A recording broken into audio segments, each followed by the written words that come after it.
Welcome to hit TV. నేను మీ నిర్మల. ప్రస్తుతం మరి మన హిట్ టీవీ స్టూడియోలో మన ముందున్నారు ఐకాన్ ఆస్ట్రాలజర్ గట్పల్లి సురేష్ బాబు గారు. చాలామందికి చాలా ధర్మ సందేహాలు ఉంటూ ఉంటాయి. మరి ఆ ధర్మ సందేశాల మీదే ప్రతి ఒక్కరి అనుమానాలకు కూడా ఈరోజు ఆన్సర్ చెప్పడానికి మన ముందు ఉన్నారు. మరి ఈ ధర్మ సందేహాలన్నిటిని కూడా అడిగి తెలుసుకునే ప్రయత్నం అయితే చేద్దాము. ముందుగా నమస్తే సార్. జై శ్రీమన్నారాయణ. ఎలా ఉన్నారు సార్? బాగున్నానండి. బాగున్నారు. చాలా చక్కగా ఉన్నాను.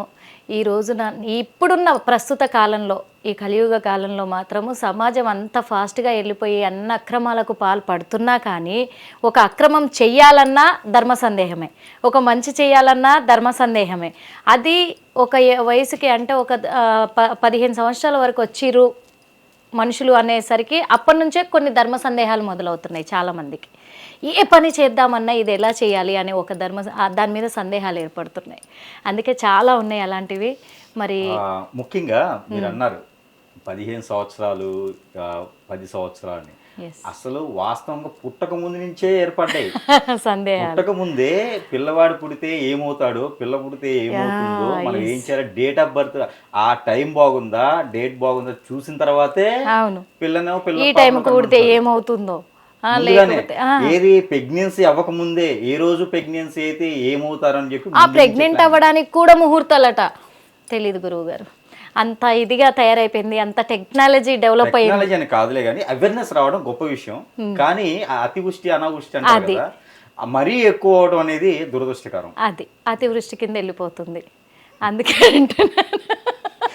అతివృష్టి కాస్త అనావృష్టి అవుతుంది, అది అందరికీ తెలుస్తుంది. ముందుగా ఈ ఏప్రిల్ 30న అక్షయ తృతీయ వస్తుంది.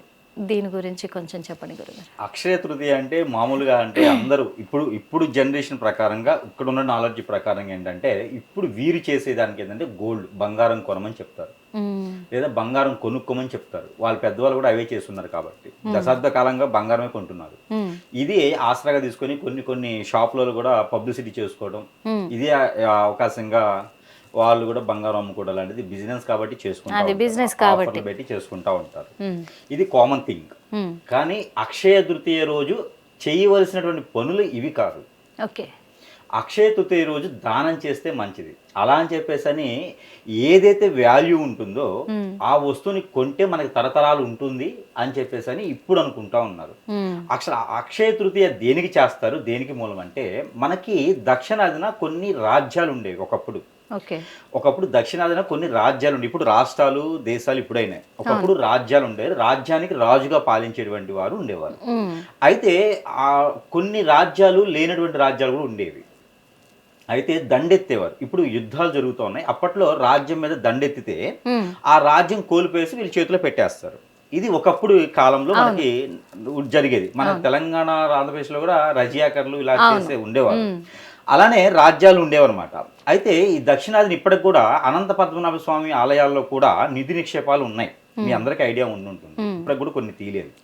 అయితే ఈ నిధి నిక్షేపాలు అక్కడ ఆ వేరే రాజ్యం వాళ్ళు రాజ్యానికి దండెత్తినప్పుడు ఈ రాజ్యం వాళ్ళు పసిగట్టేసి అక్కడ ఉన్నటువంటి రాజ్యంలో ఉన్నటువంటి నిధి నిక్షేపాలు ఏవైతే ఉన్నాయో అవి భూమి లోపల, ఆలయాల లోపల, కొన్ని స్వరంగాల్లోనూ దాచిపెట్టారు. అది జరిగింది అక్షయ తృతీయ రోజున. అయితే వారందరూ రాజ్యం మీద దండెత్తడానికి వచ్చినప్పుడు వీరి ఒంటి మీద పూచికి పుల్లంత బంగారం కూడా లేదు. ఈ రాజ్యం ఏం రాజ్యం, ఈ రాజ్యం మాకు అవసరం లేదని చెప్పి, అంటే వీరి మీద యుద్ధం చేయడం కూడా టైం వేస్ట్ అని చెప్పి రాజ్యం వదిలేసి వెళ్ళిపోతారు. అంటే ఇక్కడ దాచుకున్నది ఏదైతే ఉందో అది తరతరాలుగా ఇప్పటికి కూడా కొన్ని ఆలయాల్లోనూ, కొన్ని దగ్గర నిధి నిక్షేపాలు అంటారు. కొన్ని కొండల్లోనూ, సట్టుల్లోనూ రాజ్యాలు పాలించేటువంటి దగ్గర ఇప్పటికి కూడా వజ్ర వైడూర్యాలు దొరుకుతా ఉంటాయి. ఇవన్నీ కూడా ఆ రోజు దాచినటువంటి వజ్ర వైడూర్య మణిమాణిక్యాలన్నీ కూడాను ఈ రోజు కూడా వెదజల్లుతూ ఉన్నాయి. ఆ పద్మనాభ స్వామి ఆలయాల్లో ఇప్పటికి కూడా లెక్క తెలియనటువంటి ధనం ఉన్నది. ఇవన్నీ కూడా దాచిపెట్టింది అప్పట్లో ఈ అక్షయ తృతీయ రోజు మాత్రమే. అయితే అది దృష్టిలో పెట్టుకొని ఆ రోజు నుంచి రాజ్యం మన చేతికి వచ్చింది.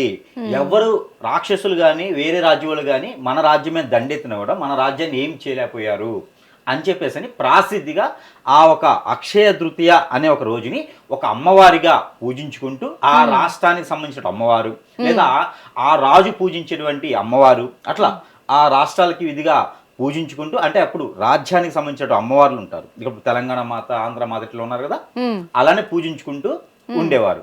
అలాగలాగా ఈ అక్షయ తృతీయ రోజున మనం ఏదైనా విలువైనటువంటి వస్తువులు కాపాడుకుంటే అవి తరతరాలుగా ఉంటాయి అని ఒక ప్రాసిద్ధి.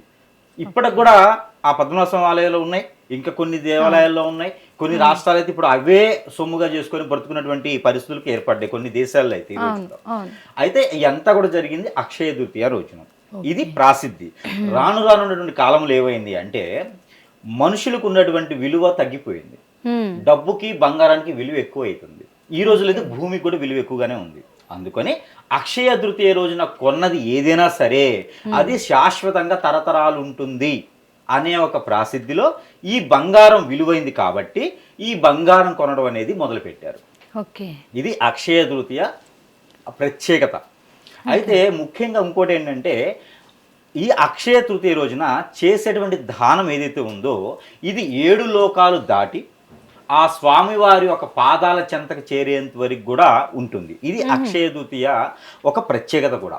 ఏదైనా సరే ప్రాసిద్ధి చెందినటువంటి అమ్మవారి దగ్గర కుంకుమార్చన చేయించిన, లేదా వైష్ణవ ఆలయాల్లో ఆ అభిషేక అర్చనలు చేపించిన, లేదా స్వామివారికి కళ్యాణం చేపించిన, లేదా స్వామివారి యొక్క పూజ, స్వామివారి యొక్క వ్రతం రోజుకున్నా కూడా చాలా పుణ్యఫలం ఉంటుంది. 100 రకాల హోమాలు, యజ్ఞాలు, యాగాలు చేసినటువంటి పుణ్యఫలం అయితే ఉంటుంది. విడి రోజుల్లో 1 కోటి రూపాయలు పెట్టి హోమం చేసిన అక్షయ తృతీయ రోజున స్వామివారికి మనస్ఫూర్తిగా ఒక పువ్వో, ఫలమో, నైవేద్యమో సమర్పించినా కూడా అదేటువంటి పుణ్యఫలం అనేది వస్తుంది. ఇది అక్షయ తృతీయ ప్రత్యేకత. మరొకటి, కాలం చేసినటువంటి పెద్దలకి, అంటే ముందు జరుపుకోనటువంటి వారు, కాశీకి రామేశ్వరంకి వెళ్ళలేనటువంటి వారు, అలానే ఏదైనా పండగలకి లేదంటే ఏదైనా ప్రత్యేకమైనటువంటి రోజుల్లో చేయలేనటువంటి వారు కూడా అక్షయ తృతీయ రోజున పితృల శాపాలు తీర్చుకునేందుకు కూడా అనుకూలంగా ఉంటుంది. అది డైరెక్ట్గా స్వర్గలోకానికి కూడా దారి తీసేంత వరకు కూడా ఆస్కారం ఉంటుంది. ఎవరైనా ఆర్థిక స్థితిగతులు ఉన్నవారు, పితృదోషాలు ఉన్నాయన్నటువంటి వారు, చేసే పనిలో విఘ్నాలు ఉన్నటువంటి వారు ఈ అక్షయ తృతీయ రోజున చేసేటువంటి దానం చాలా గొప్ప విషయం. మరొకటి, మోదుగ ఆకులను దొరుకుతాయి.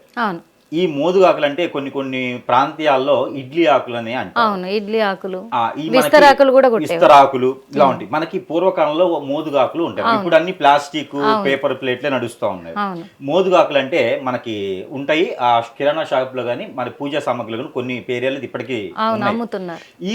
ఈ చేసేటువంటి క్రియలు, పెద్దలకి చేసేటువంటి కార్యక్రమం ఏదైతే ఉందో, లేదా ఎవరికైనా దానం ఇచ్చేటప్పుడు ఈ మోదుగాకుల్లో ఇచ్చేటువంటి దానం ఏదైతే ఉందో, కాయకూరలు కావచ్చు, ఫ్రూట్స్ కావచ్చు, లేదా బియ్యం కావచ్చు, పప్పు ధాన్యాలు ఏవైనా సరే మోదుగాకులో పెట్టి ఇచ్చేటువంటి దానం ఏదైతే ఉందో, ఈ దానం మోదుగాకులో పెట్టి ఇచ్చడం ద్వారా డైరెక్ట్ గా కైలాసానికి, డైరెక్ట్ గా బ్రహ్మలోకానికి కూడా వెళ్ళేటువంటి ఆస్కారం ఉంటుంది. ఊళ్ళల్లో ఎక్కడైనా కోనేరు అని ఉంటుంది. కోనేరు, బ్రహ్మగుండాలు, అక్కడ ఊళ్ళలో ఉన్నటువంటి చెరువులు, కాలువలు ఏవైతే ఉన్నాయో ఆ నదుల దగ్గరికి వెళ్ళేసి ఈ పెద్దలకు చేసేటువంటి ఈ అక్షయ తృతీయ రోజు దానం ఏదైతే ఉందో ఇది డైరెక్ట్ గా స్వర్గలోక దారులు తీసుకొని వీరికి ఉన్న పూర్వీకుల శాపం అనేది తొలగేదానికి ఆస్కారం ఉంది. ఇది అక్షయ తృతీయ రోజు చేయాల్సినటువంటి పనులు. మరొకటి ఉంది, ఆవుకి ఆకుకూరలు తినిపించడం, ఆవుకి గోధుమ రొట్టెలు తినిపించడం ద్వారా వీరికి ఆర్థిక స్థితిగతులు కూడా మెరుగుపడతాయి. జాబులో ఎవరికైనా వెసులుబాటు ఉంటే అవి కూడా తీరిపోతాయి. మరొకటి ఉంది, కుక్కకి గోధుమ రొట్టెలు తినిపించడం ద్వారా ఈ అక్షయ తృతీయ రోజున వారికి కూడా ఆరోగ్య సమస్య మెరుగయ్యి పెద్దవారికి, ఆ పిల్లలకి ఉమ్మడి కుటుంబంగా ఉండేందుకు ఆస్కారం ఉంటుంది. అక్షయ తృతీయ రోజు ఎన్ని రకాల కార్యక్రమాలు ఉంటే అవన్నీ పక్కన పెట్టేసి బంగారం కొనుక్కోవాలి, దాచిపెట్టుకోవాలి. అదే, కేవలము ఈ బంగారమే కొనాలి, అక్షయ తృతీయ రోజు ఖచ్చితంగా బంగారం కొని తీరాలి అనే ఒక ఆచారం పెట్టుకున్నారు. మరి ఎవరు పెట్టలేదు, గోల్డ్ షాపులలో ఆఫర్ పెట్టారు దానికోసం.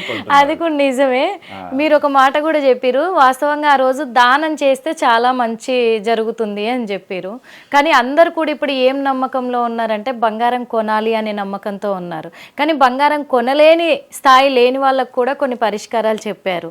ఈ బంగారం కొనే వాళ్ళు ఎవరైతే ఉన్నారంటే వాళ్ళు ఉన్న వాళ్ళనే కదా అర్థము, వాళ్ళు వీళ్ళకి దానం చేస్తే బాగుంటుందేమో గురువు. అట్లా చేయరండి. అలా చేసినప్పుడు వాళ్ళు అట్లా ఎందుకుంటారు, వీళ్ళు ఇలా ఎందుకుంటారు, అదే కదా. అలా చేయరు. అయితే అయితే మనకు అక్షయ తృతీయ రోజున అందరూ బంగారం కొనలేరు.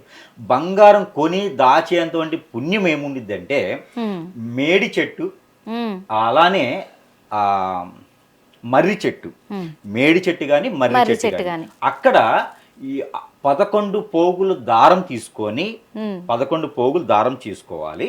ఆ దారాన్ని 3 చుట్లు వేసేసి ఆ పాదిలో ఏదైతే మొదట ఉంటుందో ఆ మొదట్లో ఒక 3 చెంబులు నీళ్లు, ఒక 2 చెంచాల షుగర్, పంచదార వేసేస్తే వారికి బంగారం కొన్నంత పుణ్యం వస్తుంది. వారు బంగారం దానం చేసినంత వరకు పుణ్యం కూడా వారికి వస్తుంది. ఇది చాలా ప్రసిద్ధి. ఇది పూర్వీకులు చేసేటువంటి ప్రక్రియ. అందులోనూ ఇంకోటి ఏంటంటే పంట పొలాలు పండాలనుకున్నా కూడా ఈ మేడి చెట్టు, నేరేడు చెట్టు ఏవైతే ఉన్నాయో వీటి దగ్గర పూజ చేసేది అనేది అనారోగ్య వస్తున్నటువంటి ఆచారం. ఈ అక్షయ తృతీయ రోజున ఖచ్చితంగా చేస్తే అమ్మవారి యొక్క అనుగ్రహం కూడా, వారి ఇంటి కులదైవం అనుగ్రహం కూడా ఖచ్చితంగా వారికి లభిస్తుంది. మరొకటి ఈ సందర్భంగా నేను చెప్పాలనుకున్నది ఏంటంటే, తరతరాలుగా తరగని చిరునామా అన్నట్టుగా తరతరాలుగా శాశ్వతంగా ఉండేవి కొనాలి అనుకుంటున్నారు కదా అక్షయ తృతీయ రోజున. ఈ రోజుల్లో కోల్పోయే చాలా ఉన్నాయి.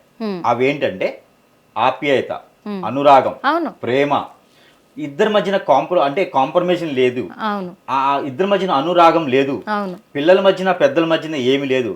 ఈ అక్షయ తృతీయ రోజున ఉమ్మడి కుటుంబంగా ఉండేసి ఈ అక్షయ తృతీయ రోజున ఏవైనా సరే ఆ తగాదాలు కానీ గొడవలు కానీ భార్యాభర్తల మధ్యన, పెద్దల పిల్లల మధ్యన, ఇంకా కుటుంబ సభ్యుల మధ్యన ఏమైనా వెడబాటు ఉంటే ఆ కుటుంబ సమస్యలు కావచ్చు, ఆర్థిక సమస్యలు కావచ్చు, ఆస్తి తగాదాలు కావచ్చు, ఇవన్నీ కూడా పోకుండా ఆ అక్షయ తృతీయ రోజున కలుపుకోగలిగితే కనుక తరతరాలుగా 10 జన్మలకు కూడా విడిపోనటువంటి విధంగా ఉంటుంది. ఈ రోజు మనకి ఆ మండీల భోజనాలను దొరుకుతాయి.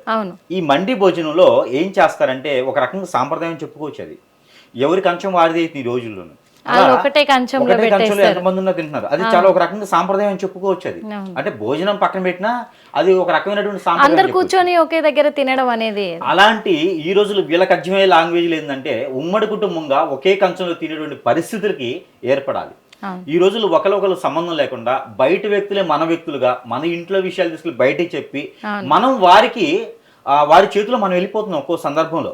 అలాంటివి కాకుండా మన బావ, మన మరదలు, మన చెల్లి, మన అక్క ఇలాంటి బంధాలు ఏర్పరచుకుంటే ఈ అక్షయ తృతీయ రోజున ప్రత్యేకించి బంధాలకు విలువ ఇచ్చి గనక ఉన్నట్లయితే అవి రానున్నటువంటి కాలంలో కూడా విరజిల్లుతాయని నేను కోరుకుంటా ఉన్నా. ఇలా అందరు చేస్తే చాలా మంచిది. బంగారం కొనుక్కొని అక్క నువ్వెంత కొన్నావు, చెల్లి నువ్వెంత కొన్నావు ఇలా కాకుండా మీ బావగారు నాకు ఇప్పించారు నీకు ఇప్పిలేదంటే ఇక్కడ గొడవలు అయితే గొడవ ఖచ్చితంగా అయితే నువ్వు వద్దురా బాబు నాకు మా ఫ్రెండ్ ఇప్పిస్తాడంట అని చెప్పేసి గొడవలు చాలా అవుతున్నాయి. సో ఇలాంటివి కాకుండా ఇప్పినడిజానికి, చాతబళ్ళకి, ఫ్రెండ్స్ ఉండొచ్చు ఎంతవరకు అంతవరకు, కొలీగ్స్ ఉండొచ్చు ఎంతవరకు అంతవరకు. కానీ చివరికి ఏదైనా బాధ కానీ బందీ కానీ ఏదైనా ఇబ్బంది కానీ వచ్చినప్పుడు ఖచ్చితంగా మనకు తోడుండేది ఎవరంటే మన ఇంట్లో వాళ్ళు మాత్రమే, రిలేషన్స్ మాత్రమే ఉంటారు. కాబట్టి అన్ని గొడవలు వదిలేసుకొని ఇంట్లో అన్యోన్యతగా ఉంటే కనుక అది అక్షయ తృతీయ అవుతుంది. ఇంతకుముందు సంక్రాంతికో ఉగాదికో అని చెప్పేవారు, కానీ కాదు. అక్షయ తృతీయ రోజున ఏకదాటిగా ఏకమై ఒకే ఇంట్లో ఉండడం ద్వారా అందరూ కూడా సుఖశాంతులతో ఉండేందుకు ఆస్కారం ఉంటుంది. అది 7 జన్మలకు కూడా కలిసి ఉండేలా ఉంటుంది. 7 జన్మలు అంటారు బాబు, ఒక సంవత్సరం చేసుకోగానే మొగుడు నాకు వద్దంటున్నారు, పిల్లలు నాకు వద్దంటున్నారు ఈ రోజు. సో అలాంటివి కాకుండా రిలేషన్స్ ఏర్పరచుకోవచ్చు, బంధాలు బలపరుచుకోవచ్చు. అక్షయ తృతీయ రోజున బంధాలు బలపరుచుకుంటే తరతరాలకు బాగుంటుంది. కాబట్టి ఆ విధమైనటువంటి ప్రక్రియ చేయాలి. మరొక విషయం, ఈ 2025 సంవత్సరంలో అక్షయ తృతీయ మనకి 2 రోజులు వస్తుంది, 29, 30వ తారీఖు. కానీ సూర్యోదయానికి అక్షయ తృతీయ చేస్తారు కాబట్టి 30వ తారీఖే చేసుకోవాలి. ఈ బంగారం కొనాలి ఇన్ని చెప్పినా కూడా మేము బంగారమే కొంటాం అనుకునేవారు మాత్రం ఖచ్చితంగా 9:40 నుంచి 1:20 వరకు బంగారం కొనవచ్చు. ఇది మార్నింగ్ అవర్స్ లోనే, పొద్దున పూట బంగారం కొనుక్కోవచ్చు. ఏదైనా అమ్మవారికి కానీ స్వామివారికి కానీ మనం అనుకున్న విధంగా పూజలు చేసుకోవచ్చు, దానాలు చేసుకోవచ్చు, పెద్దలకైనా దానాలు చేసుకోవచ్చు. ఇంకొక విషయం, ఇంట్లో పెద్దవాళ్ళకి కాలికి నమస్కారం చేస్తే ఇంకా చాలా మంచిది. వారికి ఉన్నటువంటి నరదిష్టి, నరఘోష, శత్రుభయం, ఆర్థిక ఇబ్బందులు, జాబులు వెసులుబట్టు, స్ట్రెస్ ఫీలు అన్నీ కూడా తొలగిపోతాయి. ఈ అక్షయ తృతీయ రోజున ఇన్ని ప్రత్యేకతలు ఉన్నాయి.